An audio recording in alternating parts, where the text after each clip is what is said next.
AC Shanmugan 84 MP, 80 MLA. 2019 April மாதத்துல இந்தியாவில் 543 தொகுதியில் தேர்தல் நிறுத்தப்பட்ட ஒரே ஒரு தொகுதி வெள்ளூர் பாராளுமன்ற தொகுதி. இதற்கு நிறுத்தினாங்க. திமுக வேட்பாளருடைய வீட்டிலே 12 கோடி ரூபாய் பணத்தை பிடிச்சாங்க. மக்களுக்கு பணம் கொடுப்பதற்காக வைத்திருந்ததாக சொல்லி பிடிச்சாங்க. அதன் பிறகு ஆகஸ்ட் மாசத்துக்கு தேர்தல் நடந்துச்சு. அந்த குடியாத்தத்தினுடைய சிறப்பு, அண்ணனுக்கு 12,000 ஓட்டு லீடு கொடுத்தீங்க. 12,000 ஓட்டு குடியாத்தனுடைய சட்டமன்றம், அதுல ஏசி சண்முக மன்னனோடு நின்று லீடு கொடுத்தீங்க. அன்னைக்கு மொத்தமாக 6 தொகுதிகளும் சேர்ந்து ஏசி சண்முக மன்னன் தன்னுடைய வெற்றி வாய்ப்பு இழந்தது 8181 ஓட்டு. அவ்வளவுதாங்க, வெறும் 8000 ஓட்டு. 4000 பேர் மாத்தி போட்டிருந்தா இன்னைக்கு ஒரு எம்பி நம்ம ஆட்சியில் மந்திரியா கூட இருந்திருக்கலாம். யாருக்கு தெரியுங்க? அவருடைய அதிர்ஷ்டம் மோடி ஐயாவுடைய முடிவு, அது மோடி ஐயாக்கு விட்டது. ஆனா இன்னைக்கு அவர் இதே தொகுதியில தன்னுடைய மருத்துவமனையை வைத்துக் கொண்டு 170க்கு மேல மருத்துவ கேம்ப், 700க்கு மேல ஆபரேஷன். போன ஆண்டு ஒரு கேம்புக்கு என்னை கூப்பிட்டாரு. 4000 பேருக்கு வேலை வாய்ப்பு கொடுக்குறேன், குடியாத்தத்தில் நடத்திருக்கேன், நீங்க தான் வந்து கொடுக்கணும். நான் யாத்திரையில் இருந்த காரணத்தினால் சொன்ன நீங்களே கொடுத்துருங்க.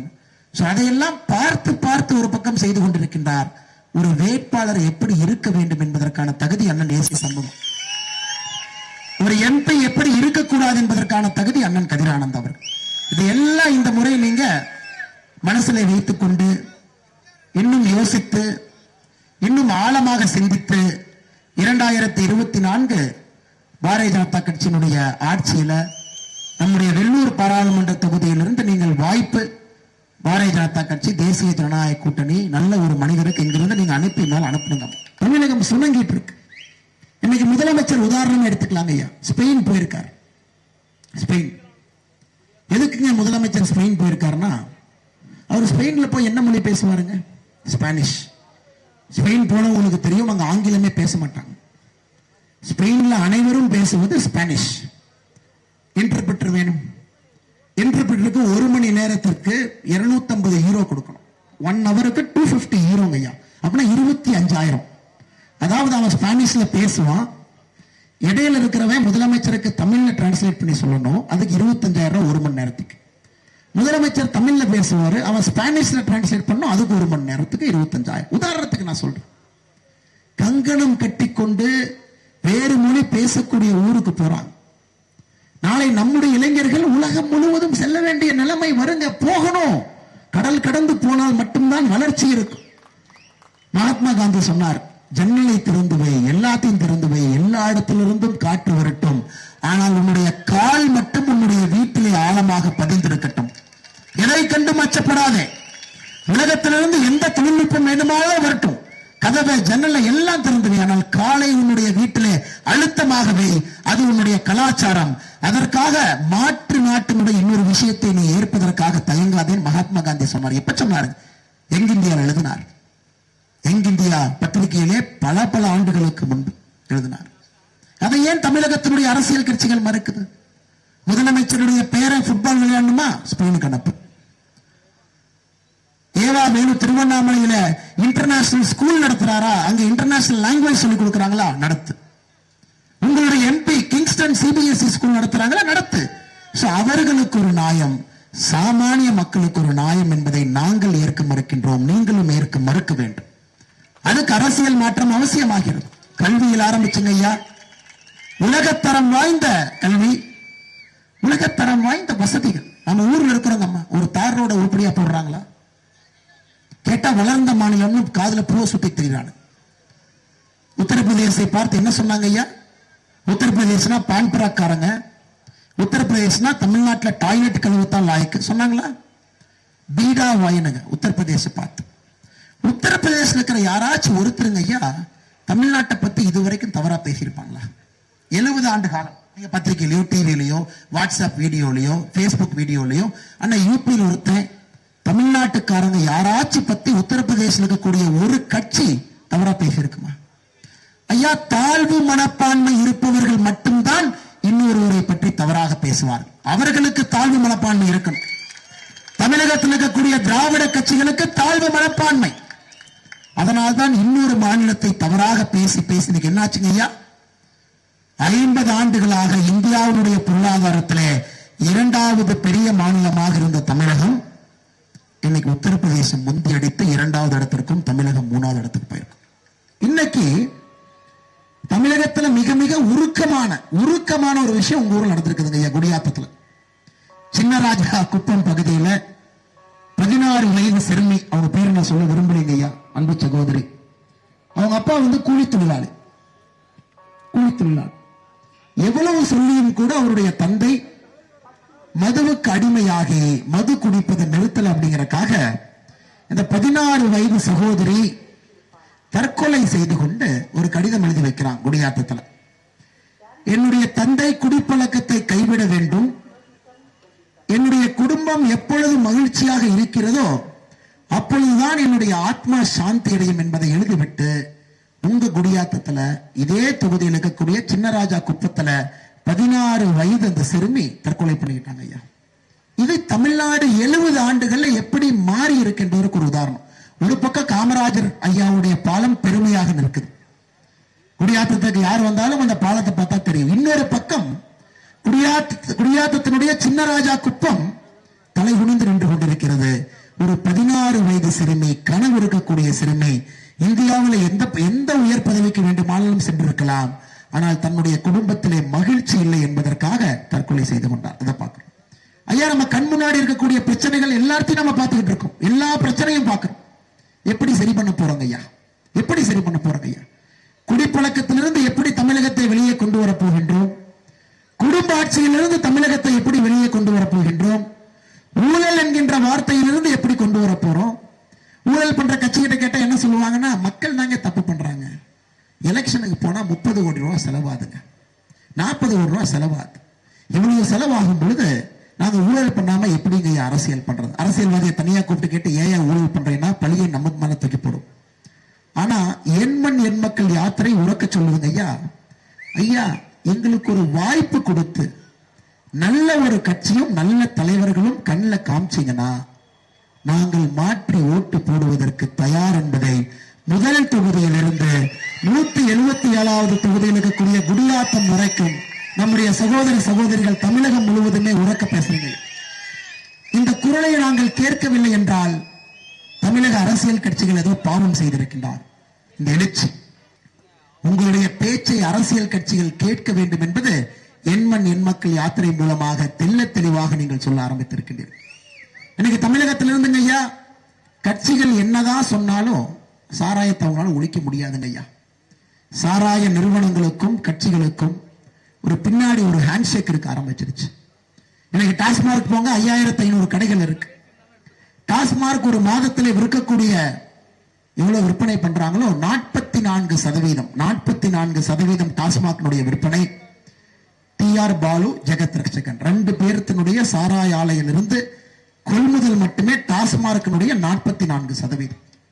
எப்படிங்க டாஸ்மாக் போடுவாங்க? அவர்கள் டாஸ்மார்க் நடத்துவது அரசுக்கு வருமானம் வேண்டும், அந்த வருமானத்தை வச்சு ரோடு போடணும், ஸ்கூல் பில்டிங் கட்டணும், அதுக்காக இல்லைங்க.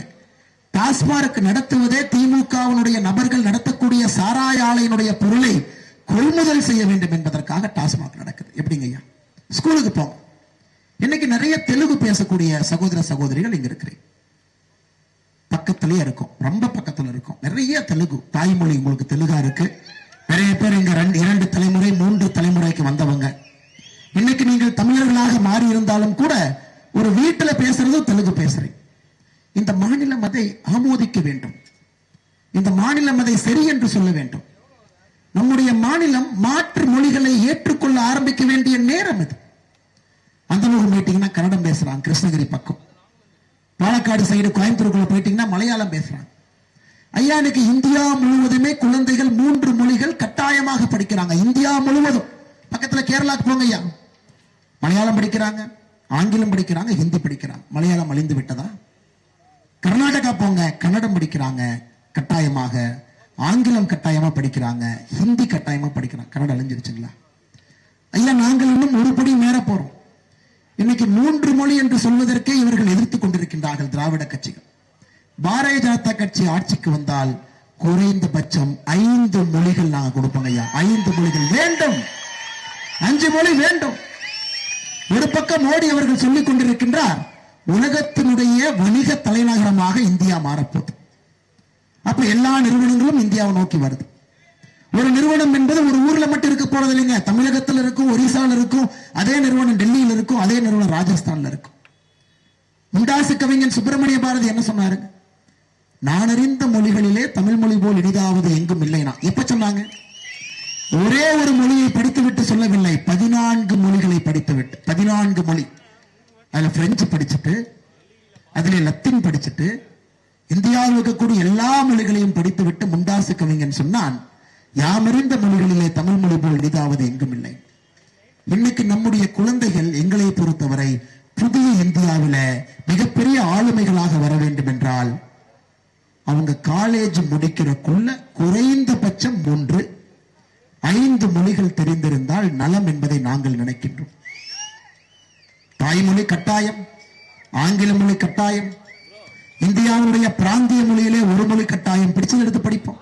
இங்க இருக்கோம் தெலுங்கு எடுத்து படிப்போம். இங்க இருக்கக்கூடிய எல்லா பள்ளிக்கூடங்களுக்கும் தெலுங்கு 3வது மொழியாக கொண்டு வருவோம். அந்தந்த பள்ளிக்கூடங்கள் நீங்களே முடிவு பண்ணிக்கங்க. புதிய கல்விக் கொள்கை என்னங்க ஐயா? ஒரு ஸ்கூல் கிளஸ்டர். அப்பா அம்மா நீங்க எல்லாம் பிடிஏ மீட்டிங்ல உட்கார்ந்து நீங்க முடிவு பண்ணணும் 3வது மொழி என்ன வேண்டும் என்கின்ற முடிவு செய்யக்கூடிய அதிகாரத்தை மோடி அவர்கள் புதிய கல்விக் கொள்கைன்னு உங்களுக்கு கொடுத்திருக்காரு. அரசுக்கு எந்த வேலையும் இல்லைங்க ஐயா. அரசுக்கு முடிவு செய்வதற்கு தகுதி இல்லை. கோயம்புத்தூர் பக்கத்தில் நீங்க இருக்கிறீங்கன்னா அங்க இருக்கக்கூடிய பள்ளிக்கூடங்கள் ஒன்றாக பேரண்ட் டீச்சர் அசோசியேஷன் மீட்டிங் நடக்கும் போது கிளஸ்டராக தந்தை தாய் நீங்கெல்லாம் உட்கார்ந்து கோயம்புத்தூர் பக்கத்தில் இருக்கும், ஏகமனதாக நம்ம குழந்தையை 3வது மொழியாக இது படித்தால் நன்றாக இருக்கும். மலையாளம் படிப்போம், கிருஷ்ணகிரி இருக்கிறீங்க கன்னடம் படிப்போம், குடியாத்தம் இருக்கிறீங்க தெலுங்கு படிப்போம். இதை ஒரு கும்பல் தடுக்குதுன்னா எப்படிங்க அம்மா ஏத்துக்க முடியும்? ஒரு குழந்தையினுடைய வளர்ச்சி, குழந்தையினுடைய ஆளுமை அடுத்த கட்டம் செல்வதற்கு தேவையான எல்லா வசதிகளையும் செய்து கொடுப்பது ஒரு அரசனுடைய கடமை. ஆனா இன்னைக்கு உங்களுடைய சட்டம் பாராளுமன்ற உறுப்பினர் கதிரானந்த் அவருடைய பள்ளிக்கூடத்துக்கு போங்க. கதிரானந்த் அவர்கள் ஒரு பள்ளிக்கூடம் நடத்துறாங்க. அந்த பள்ளிக்கூடத்தினுடைய பெயர் உங்களுக்கு தெரியும், சிபிஎஸ்இ பள்ளிக்கூடம். இன்னைக்கு கதிரானந்தனுடைய சிபிஎஸ்இ பள்ளிக்கூடம் கிங்ஸ்டன் பள்ளிக்கூடத்துக்கு போனீங்கன்னா 3 மொழிகள் சொல்லிக் கொடுக்கிறாங்க. ஆங்கிலம், தமிழ், ஹிந்தி. அவருக்கு பள்ளிக்கூடத்தில் சொல்லிக் கொடுக்கிறாங்க. ஆனா 60-70% குழந்தைகள் யாரு கவர்மெண்ட் ஸ்கூலுக்கு போறாங்களோ 2 மொழி மட்டும்தான். இந்த அரசியலை எப்படி நாம் ஏற்றுக்கொள்ள முடியும்? ஒரு குழந்தையினுடைய வளர்ச்சியை திட்டமிட்டு சதியாக அரசியல் கட்சிகள் இத்தனை காலமாக நான் அனுமதிக்க மாட்டேன் என்று சொல்லுகின்ற அரசியலை எப்படி நாம் ஏற்றுக்கொள்ள முடியும்? இந்த எண் மக்கள் யாத்திரையில மிகப்பெரிய எழுச்சியை இருக்கக்கூடிய அரசியலை நாம் ஒதுக்கி வைக்க ஆரம்பித்தோம். நமக்கு வேண்டாம் நவோதயா பள்ளிங்களுங்க ஐயா.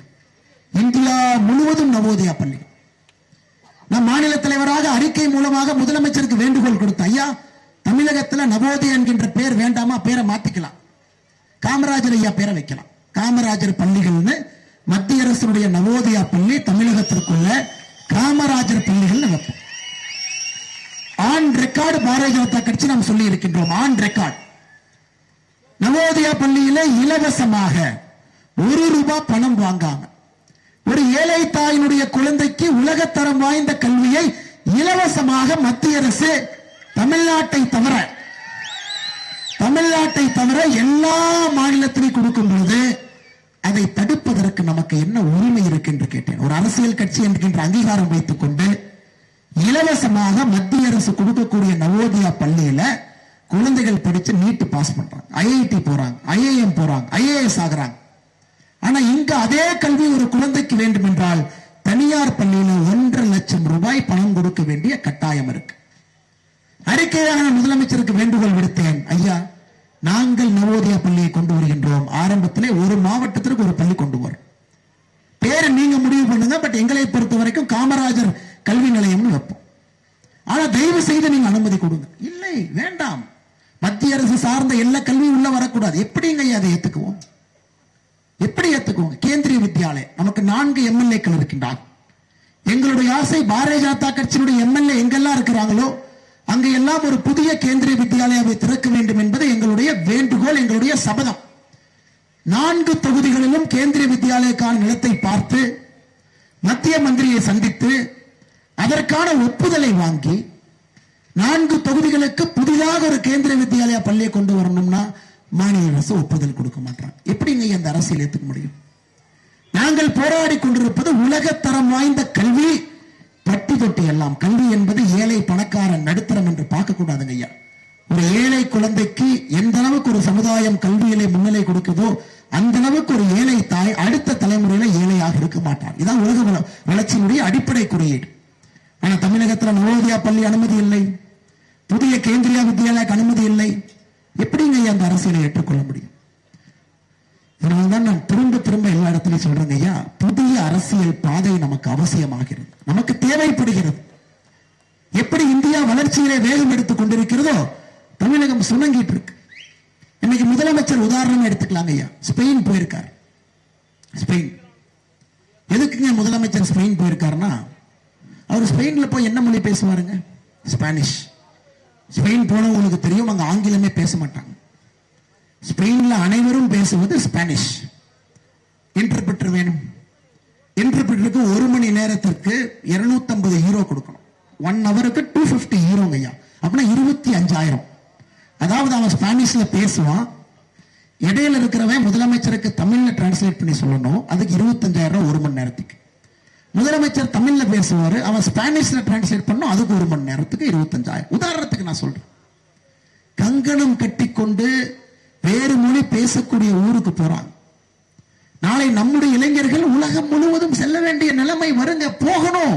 கடல் கடந்து போனால் மட்டும்தான் வளர்ச்சி இருக்கும். மகாத்மா காந்தி சொன்னார், ஜன்னலை திறந்து வை, எல்லாத்தையும் திறந்து வை, எல்லா இடத்திலிருந்தும் காற்று வரட்டும், ஆனால் உன்னுடைய கால் மட்டும் உன்னுடைய வீட்டிலே ஆழமாக பதிந்திருக்கட்டும். எதை கண்டும் அச்சப்படாதே. உலகத்திலிருந்து எந்த தொழில்நுட்பம் வேண்டுமானாலும் வரட்டும், கதவை ஜன்னலை எல்லாம் திறந்து, ஆனால் காலை உன்னுடைய வீட்டிலே அழுத்தமாகவே. அது உன்னுடைய கலாச்சாரம். அதற்காக மாற்று நாட்டினுடைய இன்னொரு விஷயத்தை நீ ஏற்பதற்காக தயங்காதே. மகாத்மா காந்தி சொன்னார். எப்ப சொன்னார்? யங் இந்தியா எழுதினார். யங் இந்தியா பத்திரிகையிலே பல ஆண்டுகளுக்கு முன்பு எழுதினார். அதை ஏன் தமிழகத்தினுடைய அரசியல் கட்சிகள் மறுக்குது? முதலமைச்சருடைய பேரை ஃபுட்பால் விளையாடணுமா? ஸ்பெயினுக்கு அனுப்பு. ஏவா வேணு திருவண்ணாமலையில இன்டர்நேஷனல் ஸ்கூல் நடத்துறாரா? அங்க இன்டர்நேஷனல் லாங்குவேஜ் சொல்லி கொடுக்கறாங்களா? நடத்து. உங்களுடைய எம்பி கிங்ஸ்டன் சிபிஎஸ்இ ஸ்கூல் நடத்துறாங்களா? நடத்து. அவர்களுக்கு ஒரு நியாயம், சாமானிய மக்களுக்கு ஒரு நியாயம் என்பதை நாங்கள் ஏற்க மறுக்கின்றோம், நீங்களும் ஏற்க மறுக்க வேண்டும். அதுக்கு அரசியல் மாற்றம் அவசியமாகிறது. கல்வியில் ஆரம்பிச்சுங்க ஐயா. உலகத்தரம் வாய்ந்த கல்வி, உலகத்தரம் வாய்ந்த வசதிகள். நம்ம ஊர்ல இருக்கிறோங்க அம்மா, ஒரு தார் ரோட உருப்படியா போடுறாங்களா? கேட்டா வளர்ந்த மாநிலம் காதுல பூ சுத்தி தெரியுறாங்க. உத்தரப்பிரதேசத்தை பார்த்து என்ன சொன்னாங்க ஐயா? உத்தரப்பிரதேசனா பான்பராக்காரங்க, உத்தரப்பிரதேசனா தமிழ்நாட்டில் டாய்லெட் கழுவுத்தான் லாய்க்கு சொன்னாங்களா? பீடா வாயினுங்க உத்தரப்பிரதேச பார்த்து. உத்தரப்பிரதேச இருக்கிற யாராச்சும் ஒருத்தருங்க ஐயா தமிழ்நாட்டை பத்தி இதுவரைக்கும் தவறா பேசியிருப்பாங்களா? 70 ஆண்டு காலம் நீங்க பத்திரிகையிலயோ டிவிலையோ வாட்ஸ்அப் வீடியோலயோ பேஸ்புக் வீடியோலயோ ஆனா யூபியில் ஒருத்தன் தமிழ்நாட்டுக்காரங்க யாராச்சும் பத்தி உத்தரப்பிரதேசம் இருக்கக்கூடிய ஒரு கட்சி தவறா பேசியிருக்குமா? ஐயா, தாழ்வு மனப்பான்மை இருப்பவர்கள் மட்டும்தான் இன்னொருவரை பற்றி தவறாக பேசுவார். அவர்களுக்கு தாழ்வு மனப்பான்மை இருக்கணும். தமிழகத்தில் இருக்கக்கூடிய திராவிட கட்சிகளுக்கு தாழ்வு மனப்பான்மை. அதனால்தான் இன்னொரு மாநிலத்தை தவறாக பேசி பேசி என்னாச்சுங்க ஐயா? 50 ஆண்டுகளாக இந்தியாவுடைய பொருளாதாரத்திலே 2வது பெரிய மாநிலமாக இருந்த தமிழகம் இன்னைக்கு உத்தரப்பிரதேசம் முந்தி அடித்து 2வது இடத்திற்கும் தமிழகம் 3வது இடத்துக்கு போயிருக்கும். 50 ஆண்டுகளாக இந்தியாவில் 2வது இடத்தில் இருந்தோம், மகாராஷ்டிரா முதலிடம். 50 ஆண்டுகள் கழித்து உத்தரப்பிரதேசம் 2வது இடத்திற்கும் தமிழகம் 3, இன்னும் 3 ஆண்டுகள்ல கர்நாடகா 3வது இடத்திற்கும் தமிழகம் 4வது இடத்துக்கு வருங்க. குறியீடுகள் சொல்லுகிறது. எப்படி நம்ம குழந்தைகளுக்கு வேலை வாய்ப்பு உருவாக்க முடியுங்கம்மா?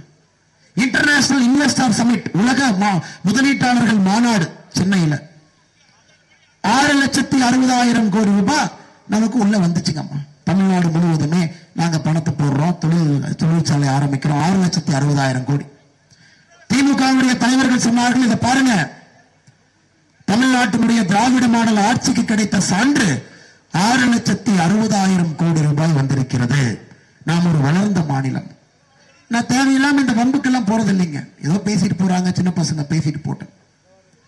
நான் 2 நாட்கள் பொறுமையாக இருந்தேன். தமிழகத்திற்கு, நம்முடைய மாநிலத்திற்கு 1 ரூபா வந்தாலும் லாபம் தான். அதை எப்படி பயன்படுத்த வேண்டும் என்று யோசிப்போம். 2 நாட்கள் இவருடைய கொட்டம் தாங்க முடியவில்லை. திராவிட மாடல். பத்திரிகையாளர் சந்திப்பை அழைத்து சொன்னேன், அண்ணே 2023 இதே உலக முதலீட்டாளர் மாநாடு உத்தரப்பிரதேசம் நடந்தது. உத்தரப்பிரதேசம் வாங்கிய பணம் 33 லட்சம் கோடி ரூபாய். 33 லட்சம் கோடி. இந்தியாவில் எந்த மாநிலமும் ஒரு நேரத்தில் ஒரு முதலீட்டாளர் சந்திப்பில் 33 லட்சம் கோடி வாங்கலை. அதுல மிக மிக மோசமான பகுதி உத்தரப்பிரதேசல புண்டில்கண்ட். உத்தரப்பிரதேஷ் பீகாரினுடைய பகுதி மிக மிக மோசமான பகுதி. குறியீடு அடிப்படையில், வளர்ச்சி அடிப்படையில். அங்கிருந்து அதிகமா நம்முடைய தமிழகத்திற்கு வேலைக்கு வருவாங்க சகோதர சகோதரி. புண்டில்கண்ட் பகுதி மட்டுமே 10 லட்சம் கோடி ரூபாய் உலக முதலீட்டாளர் மாநாட்டில் உத்தரப்பிரதேசல புண்டில்கண்டுக்கு மட்டுமே 10 லட்சம். மொத்த உத்தரப்பிரதேசத்துக்கு 33 லட்சம். எங்க போகுதுன்னு பாருங்க, எப்படி மாறுதுன்னு பாருங்க. பணத்தை பொறுத்தவரை அது ஃபியூச்சர் எப்படி இருக்குன்னு பாக்குங்க ஐயா. இன்னும் 10 ஆண்டுகள் கழித்து அந்த பணத்திற்கு எங்கே மரியாதை இருக்குமோ பணம் அங்கே செல்லும். 10 ஆண்டுகளுக்கு முன்பு எங்கே மரியாதை இருந்ததோ பணம் அங்கே செல்லாது. தமிழ்நாட்டினுடைய முதலீட்டாளர்கள் மாநாடு நடந்து 3 நாட்களிலே குஜராத்தினுடைய முதலீட்டாளர் மாநாடு நடந்தது. 26 லட்சம் கோடி. எப்படிங்க ஐயா தமிழகம் முன்னேறும்? ஏனென்றால் தமிழகத்திற்கு வரக்கூடிய முதலீட்டாளருக்கு தெரியும், தமிழ்நாட்டுக்கு வந்தா நைட்டு 11 மணிக்கு திமுக ஆடிட்டர் போய் பார்க்கணும். எல்லாம் நான் இருக்கிற வீட்டு பக்கத்துல தான் 4 லேன் தனித்தனி இருக்கிறாங்க. எல்லாம் பாதி நேரம் பாதிக்காரங்க சுத்திட்டு இருக்கும். சென்னையில இந்த ஈஸ்ட் கோஸ்ட் ரோட்ல 11 மணிக்கு ஆடிட்டர் போய் பார்க்கணும். அவர் கமிஷன் எல்லாம் பேசி 10%, 20%, 30%, 40% பேசினதுக்கு அப்புறம் அடுத்து நான் போய் மருமகனை போய் பார்க்கணும். அவரு ஈசிஆர் சாலையில தான் இருக்காரு. அப்புறம் கார் பார்த்தீங்கன்னா நைட்டு ரூம் போட்டு தங்கிட்டு காலையில மருமகன் வீட்டுக்கு போவாங்க. அவர் 11 மணிக்கு எஞ்சி வெளியே வருவாரு. நைட்டு 11 மணிக்கு பார்ப்பாரு. சோ கை கட்டி தொழிலதிபர் அமர்ந்திருக்க வேண்டும். அந்த டீலிங் எல்லாம் பேசி அந்த பணத்தை கொடுத்துட்டு அதுக்கப்புறம் அமைச்சரை போய் பார்த்து அமைச்சருக்கு சேர வேண்டிய கட்டிங் எல்லாம் கொடுத்து அவன் தொழிற்சாலை ஆரம்பிச்சு அது விளங்குங்களா? ஊரா போய் உத்தரப்பிரதேசத்தை பொறுத்தவரை சிங்கிள் விண்டோ யோகி ஆதித்யநாத் என்கின்ற மனிதன் போறீங்க, கொடுக்கறாங்க, வேலை செய்றீங்க, வெளியே வர்றீங்க. தமிழகம் அதை நோக்கி செல்ல வேண்டாங்களா? தமிழகம் எத்தனை நாளைக்கு நம்ம குஜராத் மாடல், உத்தரப்பிரதேச மாடல் எத்தனை நாளைக்கு சொல்லுவோங்க ஐயா? எப்ப தமிழ்நாடு மாடல் என்று சொல்ல போகின்றோம்? ஊழல் இல்லாம, லஞ்சம் இல்லாம, சிங்கிள் விண்டோ கிளியரன்ஸ்ல ஒரு பணம் வந்தால் 1 மணி நேரத்தில் அதற்கான அப்ரூவலை கொடுத்து நேரடியாக நீங்கள் தொழிற்சாலை ஆரம்பித்து எங்களுடைய இளைஞர்களுக்கு வேலை வாய்ப்பு கொடுக்கலாம். எப்பங்க ஐயா சொல்ல போறோம்? அதனால்தான் இந்த அரசியல் மாற வேண்டும். இந்த அரசியல் மாற்ற வேண்டிய கடமை நமக்கு இருக்கு. எனக்கு டிஎன்பிசி இருக்கிறவங்க எத்தனை பேர் டிஎன்பிசி எழுதிருக்கீங்க ஐயா? கை தூக்கலாமா? Group 4, group 3, group 2, group 1. DMK ஆட்சிக்கு வந்த பிறகு குரூப் 1 எக்ஸாம் நடந்திருக்கு, ரிசல்ட் வரல.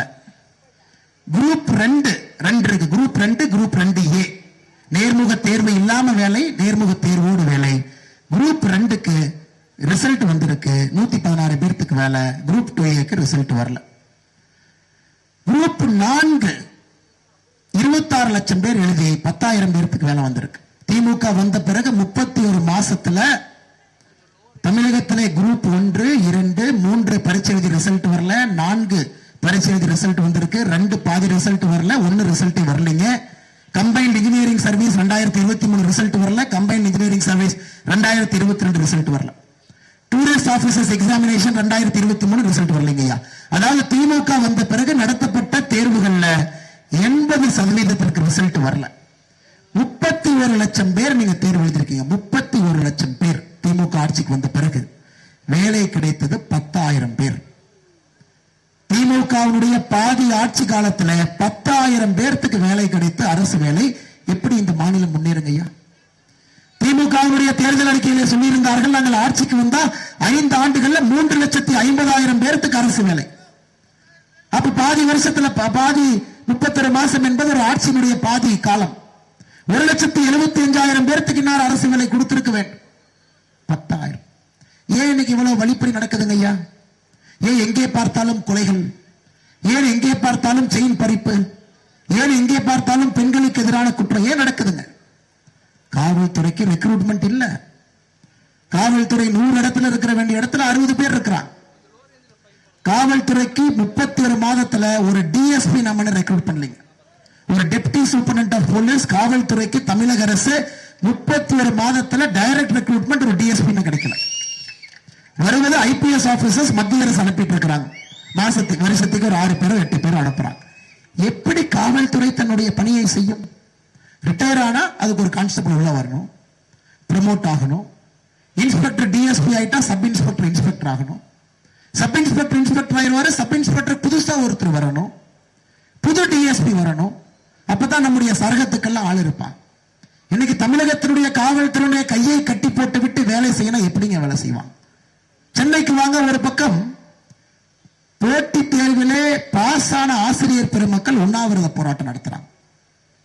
செவிலியர்கள் இன்னொரு பக்கம் உண்ணாவிரத போராட்டம் நடத்துறாங்க. டிஎன்பிஎஸ்சி பரீட்சைக்கு ரிசல்ட் வரலின் உண்ணாவிரத போராட்டம், காவல்துறைக்கு ரெக்ரூட்மெண்ட் ஒரு பக்கம் போராட்டம். எப்படி இந்த மாநிலம் அடுத்த கட்டத்திற்கு செல்லும்? அதனால் என்னுடைய அன்பான வேண்டுதல் சகோதர சகோதரிகளே, நம்முடைய முதன்மை மாநிலம் என்கின்ற அந்தஸ்தை ஊழல் கட்சிகளால் இழந்து கொண்டிருக்கின்றோம். அதனாலதான் ரெண்டு கட்சிகளும் பாத்தீங்கன்னா பங்காளிகள்னு பேர் வச்சிருக்கிறாங்க. எங்க பங்காளிங்க அவங்க பங்காளி நாங்க, எங்களை எங்க நீங்க திட்டுறீங்க.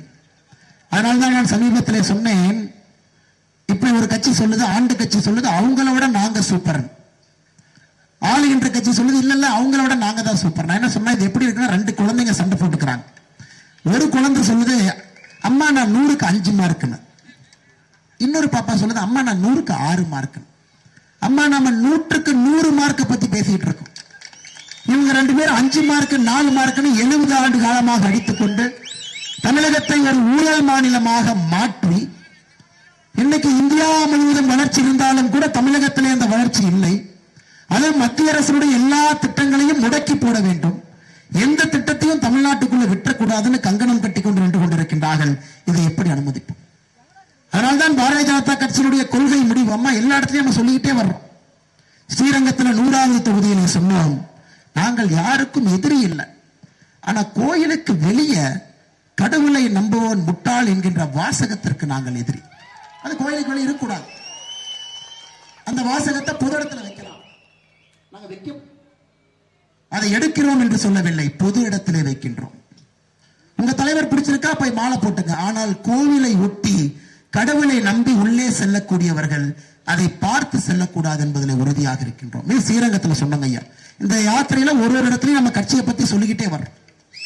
இன்னைக்கு குடியாத்தத்திலே சொல்லி இருக்கின்றோம், பாரதிய ஜனதா கட்சி ஆட்சிக்கு வந்தால் 5 மொழிகளை கொண்டு வருவோம். இங்கு பிடிச்சதை படிங்க, பிடிச்சதை படிங்க, குழந்தைகள் எல்லாம் படிக்கட்டும். 5 மொழிகளுக்கான ஆசிரியர் ரெக்ரூட் பண்ணி ஒரு கவர்மெண்ட் ஸ்கூலுக்கு அந்த ஆசிரியருக்கு சம்பளம் கொடுத்து 5 மொழிகள் எது வேணும் நீங்களே சூஸ் பண்ணி படிங்கம்மா. அதை குடியாத்தத்தில் அறிவித்திருக்கின்றோம்.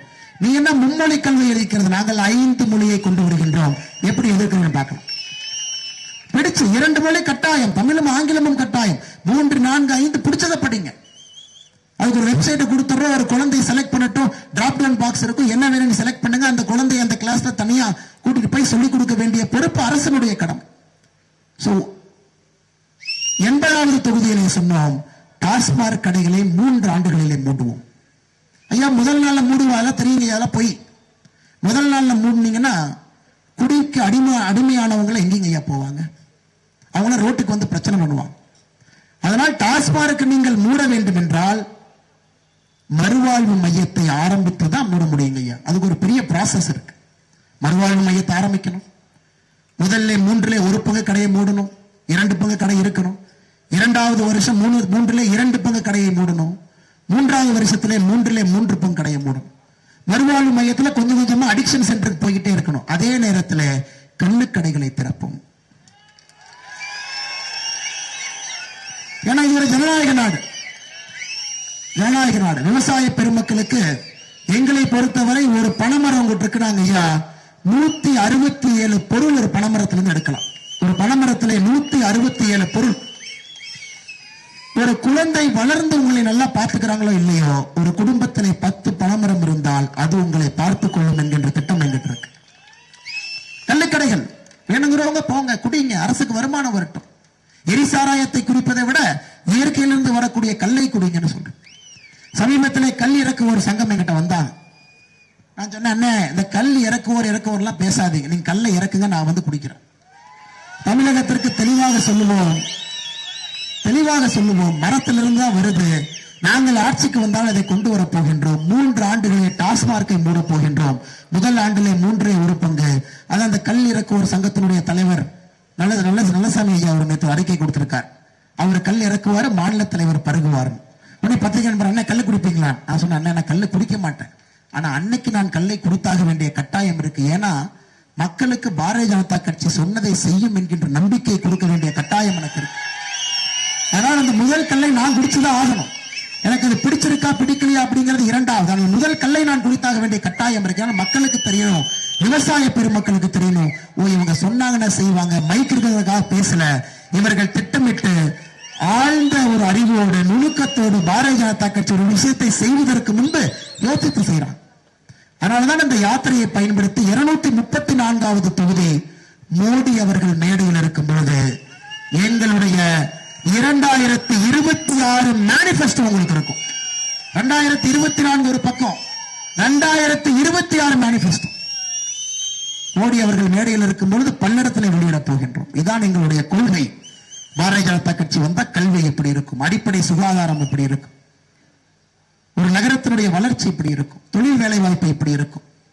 முதல் தலைமுறை இதுவரை அரசு வேலையே கிடைக்கல, என் குடும்பத்தில் யாருக்கும் அரசு வேலை இல்லை, அவர்களுக்கு முன்னுரிமை கொடுத்து அரசு வேலை கொடுப்போம். எல்லாம் வித்தியாசமா யோசிக்கிறோங்க ஐயா. எதுவுமே காப்பி கட் காப்பி பேஸ்ட் இல்லைங்க.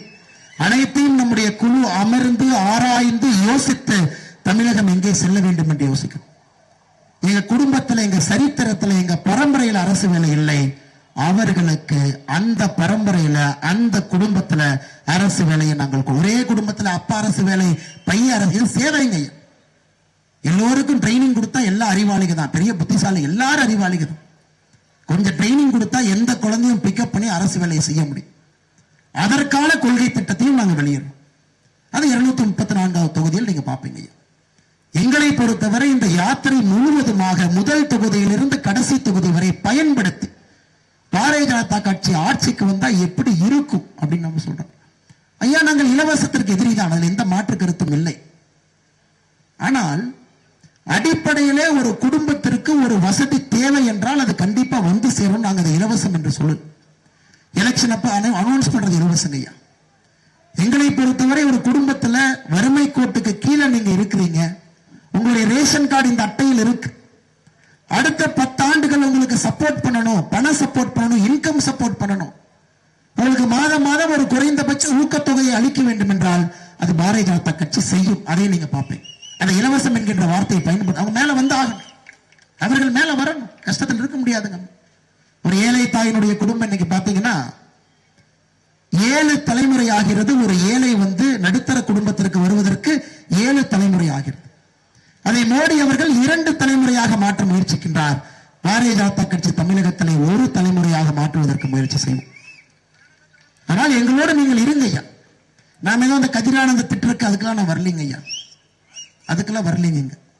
நான் உங்களுக்கு ஒரு பெரிய கொள்கையை விளக்குவதற்காக வந்திருக்கின்றேன். எப்படி தமிழகம் இருக்க வேண்டும், எங்கே நாம் செல்ல வேண்டும், அதற்கான பாதை என்ன. அந்த பாதையில கதிரானந்த் போறவர்களுக்கு இடம் கிடையாதுங்கம்மா. அவர்களை போன்றவர்களுக்கு இடம் இல்லை, அவங்க இருக்கக்கூடாது அந்த அரசியல். ஒரே ஒரு தகுதி சன் ஆஃப் துரைமுருகன் என்பது அரசியலை தகுதி இல்லைங்க. சன் ஆஃப் துரைமுருகன் என்பது தகுதி இல்லை, அது தகுதி இல்லை. அறநிலைத்துறை பற்றி மிக தெளிவாக இருக்கின்றோம். அறநிலைத்துறையே தமிழகத்தில் இருக்கக்கூடாது என்பதில் தெளிவாக இருக்கின்றோம். அவங்களுக்கு வேலை இல்லை. கோவில்கள் எல்லாம் அந்தந்த ஊருக்கு கொடுத்துடலாங்க ஐயா. அந்தந்த ஊர், அது உங்க ஊரு கோயில். ராஜராஜ சோழன் கோயில் கட்டுவானாமா, அறநிலைத்துறை போய் கப்சா பண்ணி உள்ள உட்காந்துக்குமா. என்னங்க அநியாயம், என்ன அநியாயம் பாருங்க. அந்த காலத்துல மன்னர்களே தான் கட்டிய கோயில மக்களுக்கு கொடுத்துட்டு போயிட்டாங்க. மக்களுக்கு கொடுத்து அந்த ஊருக்கு நிலத்தை கொடுத்து அந்த கோயிலிருந்து வரக்கூடிய வருமானம் ஊருக்கு கொடுத்து அந்த கோயில் எப்படி இருக்கு கொடுக்க வேண்டும் என்று ராஜராஜ சோழன் எழுதி வச்சுட்டு போயிட்டான். இன்னைக்கு நம்ம அண்ணன் சேகர் பாபு ராஜராஜ சோழன் அறிவாளியாம பாருங்க. அதற்கும் திட்டம் இருக்கு. கோயில் எல்லாம் திரும்ப உங்க ஊருக்கே வந்துருங்க ஐயா. ஊர்ல நீங்களே கமிட்டி போட்டு கோயிலை மேனேஜ் பண்ணுங்க. உங்களுக்கு பிரச்சனை இருந்தா மட்டும் அரசு அதிகாரி வருவார். கோயிலுக்கு பிரச்சனை இருக்கு, ஊர்ல ஒற்றுமை இல்லை என்றால் அரசு அதிகாரி வந்து உட்கார்ந்து தீர்ப்பார். அப்பத்தான் அரசு அதிகாரி வர வேண்டும் தவிர கோவில்ல ஒரு எண்ணெய் வாங்குறக்கு, பல்பு வாங்குறக்கு, லைட் வாங்குறக்கு, ஒரு பக்கோடா வாங்குறக்கு, கோயில் ஒரு டீ வாங்குறக்கு, அதெல்லாம் அறநிலைத்துறை அதிகாரி ஜேசியினுடைய வேலை இல்லைங்க. அடிப்படையிலே முழுவதுமாக தமிழகத்தினுடைய அரசியலை மாற்ற வேண்டிய காலம் இது. புது சிந்தனைக்கான காலம் இது. அதற்கு என்னுடைய அன்பார்ந்த வேண்டுகோள் நம்முடைய சகோதர சகோதரிகளுக்கு, முதல்ல 400 எம்பிக்களை தாண்டி பாரத பிரதமர் நரேந்திர மோடி அவர்களை ஆட்சி கட்டளை அமர வைக்க வேண்டிய முதல் வேலை நமக்கு காத்திருக்கு. அதை நாம் செய்ய வேண்டும். குறிப்பாக வெள்ளூர் பாராளுமன்றத்தில் மேடையில தலைவர்கள் அமர்ந்து கொண்டிருக்கின்றார். ஏசி சண்முகண்ணன் 84 எம்பி, 80 எம்எல்ஏ. 2019 ஏப்ரல் மாதத்துல இந்தியாவில் 543 தொகுதியில் தேர்தல் நிறுத்தப்பட்ட ஒரே ஒரு தொகுதி வெள்ளூர் பாராளுமன்ற தொகுதி. எதற்கு நிறுத்தினாங்க? திமுக வேட்பாளருடைய வீட்டிலே 12 கோடி ரூபாய் பணத்தை பிடிச்சாங்க. மக்களுக்கு பணம் கொடுப்பதற்காக வைத்திருந்ததாக சொல்லி பிடிச்சாங்க. அதன் பிறகு ஆகஸ்ட் மாசத்துக்கு தேர்தல் நடந்துச்சு. அந்த குடியாத்தத்தினுடைய சிறப்பு, அண்ணனுக்கு 12,000 ஓட்டு லீடு கொடுத்தீங்க. 12,000 ஓட்டு குடியாத்தனுடைய சட்டமன்றம், அதுல ஏசி சண்முக மன்னனோடு நின்று லீடு கொடுத்தீங்க. அன்னைக்கு மொத்தமாக 6 தொகுதிகளும் சேர்ந்து ஏசி சண்முக மன்னன் தன்னுடைய வெற்றி வாய்ப்பை இழந்தது 8181 ஓட்டு. அவ்வளவுதாங்க, வெறும் 8000 ஓட்டு. 4000 பேர் மாத்தி போட்டிருந்தா இன்னைக்கு ஒரு எம்பி நம்ம ஆட்சியில மந்திரியா கூட இருந்திருக்கலாம். யாருக்கு தெரியுங்க? அவருடைய அதிர்ஷ்டம், மோடி ஐயாவுடைய முடிவு, அது மோடி ஐயாக்கு விட்டது. ஆனா இன்னைக்கு அவர் இதே தொகுதியில தன்னுடைய மருத்துவமனையை வைத்துக் கொண்டு 170க்கு மேல மருத்துவ கேம்ப், 700க்கு மேல ஆபரேஷன். போன ஆண்டு ஒரு கேம்புக்கு என்னை கூப்பிட்டாரு. அண்ணன் 4000 பேருக்கு வேலை வாய்ப்பு கொடுக்குறேன், குடியாத்தத்தில் நடத்திருக்கேன், நீங்க தான் வந்து கொடுக்கணும்.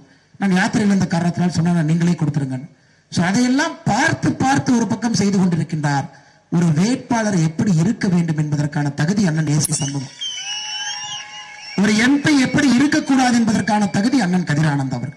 இது எல்லாம் இந்த முறை நீங்க மனசில் வைத்துக் கொண்டு இன்னும் யோசித்து இன்னும் ஆழமாக சிந்தித்து 2024 பாரதிய ஜனதா கட்சியினுடைய ஆட்சியில நம்முடைய வெள்ளூர் பாராளுமன்ற தொகுதியிலிருந்து நீங்கள் வாய்ப்பு, பாரதிய ஜனதா கட்சி, தேசிய ஜனநாயக கூட்டணி, நல்ல ஒரு மனிதருக்கு இங்கிருந்து நீங்க அனுப்பினால் அனுப்புங்க. இன்னும் இஸ்லாமிய சகோதரர்கள் எல்லா இடத்துலயும் அன்பு பாராட்டுறாங்க. கடைசியாக இதை உங்களிடம் சொல்ல வேண்டும் என்பது என்னுடைய ஆசைங்கம்மா. 10 மணியை தாண்டி 10:30 நின்றுருக்கோம். இன்னைக்கு உலகத்தில் இருக்கக்கூடிய இஸ்லாமிய நாடுகள் எல்லாம் மோடி கிட்ட நட்பு பாராட்டுறாங்க. அதனுடைய உயரிய விருதுகள் மோடி கொடுக்கிறாங்க. சவுதி அரேபியாவுடைய உயரிய விருது order of Abdul Aziz Modi ஐயா கொடுத்திருக்கிறாங்க. ஆப்கானிஸ்தானுடைய உயரிய விருது state order of Ghazi Amir Amanullah Khan Modi ஐயா கொடுத்திருக்காங்க. பாலஸ்தீனுடைய உயரிய விருது grand collar of the state of Palestine கொடுத்திருக்காங்க. அரபு எமிரேட்னுடைய உயரிய விருது ஆர்டர் ஆஃப் சயீத் கொடுத்திருக்காங்க. பஹ்ரைனுடைய உயரிய விருது King Hamad Order of Renaissance கொடுத்திருக்காங்க. எகிப்தினுடைய உயரிய விருது order of the Nile. Modi அவர்களுக்கு 6 இஸ்லாமிய நாடுகள், ஷரியாலா இருக்கக்கூடிய நாடுகள் தன்னுடைய உயரிய விருதை மோடிக்கு கொடுத்து கௌரவப்படுத்தினாங்க. இந்தியாவில் எந்த அரசியல்வாதி கொடுக்கலீங்க ஐயா. அதுல அந்த நாட்டினுடைய தலைவர்கள் விருது கொடுக்கும் போது சொல்றாங்க, ஷேக் முகமது சயீத் அபுதாபி அரசர் சொல்றாரு, அபுதாபி மோடியினுடைய 2வது வீடுங்கிறார். முதல் வீடு இந்தியா, 2வது வீடு அபுதாபி. ஜூன் மாசம் 2023 எகிப்து நாட்டுடைய கிராண்ட் முஃப்தி சொல்றாரு, பாரத பிரதமர் அனைத்து மக்களையும் ஒருங்கிணைத்து அற்புதமாக ஆட்சி நடத்தி கொண்டிருக்கின்றார், பார்ப்பதற்கு பெருமையாக இருக்கிறது. ஜூலை மாசத்துல 2023 இஸ்லாமிய லீகினுடைய தலைவர் சொல்றாரு, அற்புதமான வளர்ச்சி, அனைத்து சமுதாய மக்களை உள்ளடக்கிய வளர்ச்சி. இவங்களுக்கெல்லாம் தெரியாது, திமுக தெரியும் இல்லைங்களா? மதவாத கட்சி, மதவாத ஆட்சி, இது இந்த மக்களுக்கு எதிரான கட்சி. அம்மா, நம்மை பொறுத்தவரை நம்முடைய கலாச்சாரம் முதன்மையானது என்பதில் தெளிவாக இருக்கின்றோம். ராமர் கோவில் கட்டப்பட வேண்டும் என்றால் அது கட்டியே தீர்வோம், அதில் மாற்று கருத்து இல்லை. ஆனால் நாம் எந்த மாற்று மதத்திற்கும் எதிரானவர்கள் கிடையாது. வளர்ச்சி என்பதை மட்டும் அடிப்படையாக வைத்து நம்முடைய ஆட்சி நடந்து கொண்டிருக்கிறது.